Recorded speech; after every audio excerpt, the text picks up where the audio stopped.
पावन नवरात्र की आप सभी को हार्दिक शुभकामनाएं।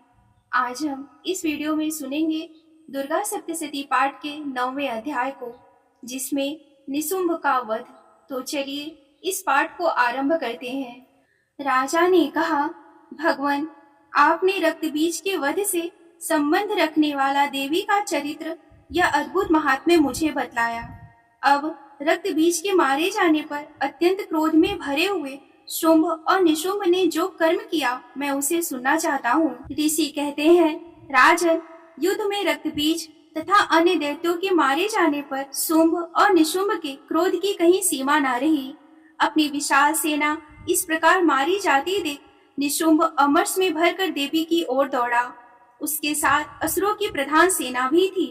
उसके आगे पीछे तथा पश्च भाग में बड़े बड़े असुर थे, जो क्रोध से ओठ चबाते हुए देवी को मार डालने के लिए आए। महापराक्रमी शुंभ भी अपनी सेना के साथ मात्र गढ़ों से युद्ध करके क्रोधवश चंडिका को मारने के लिए आ पहुंचा। तब देवी के साथ शुंभ और निशुंभ का घोर संग्राम छिड़ गया। वे दोनों दैत्य मेघों की भांति बाणों की भयंकर वृष्टि कर रहे थे। उन दोनों के चलाए हुए बाणों को चंडिका ने अपने बाण के समूह से तुरंत काट डाला और शस्त्र समूहों की वर्षा करके उन दोनों दैत्यपतियों के अंगों में भी चोट पहुंचाई। निशुंभ ने तीखी तलवार और चमकती हुई ढाल लेकर देवी के श्रेष्ठ वाहन सिंह के मस्तक पर प्रहार किया। अपने वाहन को चोट पहुंचने पर देवी ने शुभ्र नामक बाण से निशुंभ की श्रेष्ठ तलवार तुरंत ही काट डाली और उसकी ढाल को भी, जिसमें 8 चांद जड़े हुए थे, खंड खंड कर दिया। ढाल और तलवार के कट जाने पर उस असुर ने शक्ति चलाई, किंतु सामने आने पर देवी ने चक्र से उसके 2 टुकड़े कर दिए। अब तो निशुंभ क्रोध से जल उठा। उस दानव ने देवी को मारने के लिए सूल उठाया, किंतु देवी ने समीप आने पर उसे भी मुक्के से मारकर चूर्ण कर दिया। तब उसने गदा घुमाकर चंडी के ऊपर चलाई, परंतु वह भी देवी के त्रिशूल से कटकर भस्म हो गई। तदंतर दैत्यराज निशुंभ को फरसा हाथ में लेकर आते देख देवी ने बाण समूहों से घायल कर धरती पर सुला दिया। उस भयंकर पराक्रमी भाई निशुंभ के धाराशाही हो जाने पर शुंभ को बड़ा क्रोध हुआ और अंबिका का वध करने के लिए वह आगे बढ़ा। रथ पर बैठे बैठे ही उत्तम आयुधों द्वारा सुशोभित अपनी बड़ी बड़ी 8 अनुपम भुजाओं से समूचे आकाश को ढककर वह अद्भुत शोभा पाने लगा। उसे आते देख देवी ने शंख बजाया और धनुष की प्रत्यंचा भी अत्यंत दुस्सह शब्द किया। साथ ही अपने घंटे के शब्द से, जो समस्त दैत्य सैनिकों का तेज नष्ट करने वाला था, संपूर्ण दिशाओं को व्याप्त कर दिया। तदंतर सिंह ने भी अपनी धार से, जिसे सुनकर बड़े बड़े गजराजों का महान मद दूर हो जाता था, आकाश, पृथ्वी और 10 दिशाओं को गुंजा दिया। फिर काली ने आकाश में उछलकर अपने दोनों हाथों से पृथ्वी पर आघात किया। उससे ऐसा भयंकर शब्द हुआ जिससे पहले के सभी शब्द शांत हो गए। तत्पश्चात शिवदूती ने दैत्यों के लिए अमंगलजनक अट्टहास किया। इन शब्दों को सुनकर समस्त असुर थर्रा उठे, किंतु शुंभ को बड़ा क्रोध हुआ। उस समय देवी ने जब शुंभ को लक्ष्य करके कहा, ओ दुरात्मन, खड़ा रह, खड़ा रह, तभी आकाश में खड़े देवता बोल उठे, जय हो, जय हो। शुंभ ने वहां आकर ज्वालाओं से युक्त अत्यंत भयानक शक्ति चलाई।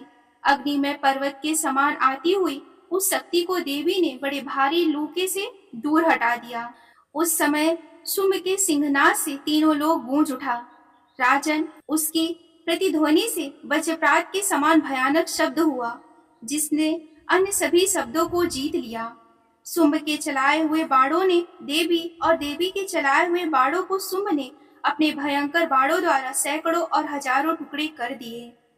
तब क्रोध में भरी हुई चंडिका ने शुंभ को शूल से मारा।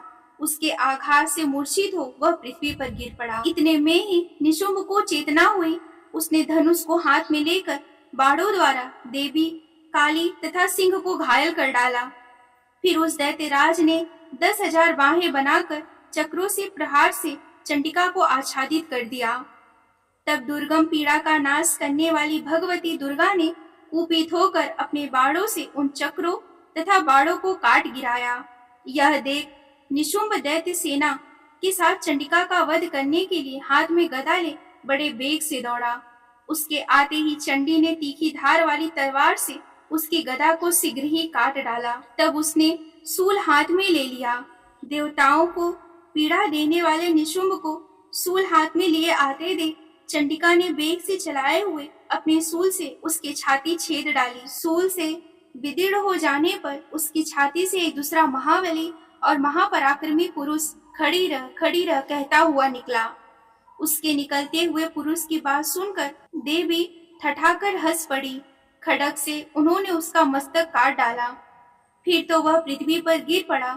तदंतर सिंह अपनी दाढ़ों से असुरों की गर्दन कुचलकर खाने लगा। यह बड़ा भयंकर दृश्य था। उधर काली तथा शिवदूती ने भी अनन्याय दैत्यों का भक्षण आरंभ किया। कौमारी की शक्ति से विदीर्ण होकर कितने ही महादैत्य नष्ट हो गए। ब्रह्माणी के मंत्र पूत से जलकर निस्तेज होकर कितने ही भाग खड़े हुए। कितने ही दैत्य माहेश्वरी के त्रिशूल से छिन्न भिन्न होकर धराशाही हो गए। बराही के थूथन के आघात से कचूमन निकल गया। वैष्णवी ने भी अपने चक्र से दानवों के टुकड़े टुकड़े कर डाले। इंद्र के हाथ से छूटे हुए वज्र से भी कितने ही प्राणों से हाथ धो बैठे। कुछ असुर नष्ट हो गए, कुछ उस महायुद्ध से भाग गए तथा कितने ही काली शिवदूती और सिंह के ग्रास बन गए। इस प्रकार श्री मार्कंडेय पुराण में सांवर्णिक मनवंतर कथा के अंतर्गत देवी महात्म्य में निशुंभ का वध नामक 9वां अध्याय पूरा हुआ। अगर आपने इस अध्याय को पूरा सुना है तो कमेंट में जय मां आदिशक्ति जरूर लिखें। मिलती हूँ अगले वीडियो में। तब तक के लिए आप सभी को मेरा नमस्कार। हर हर महादेव।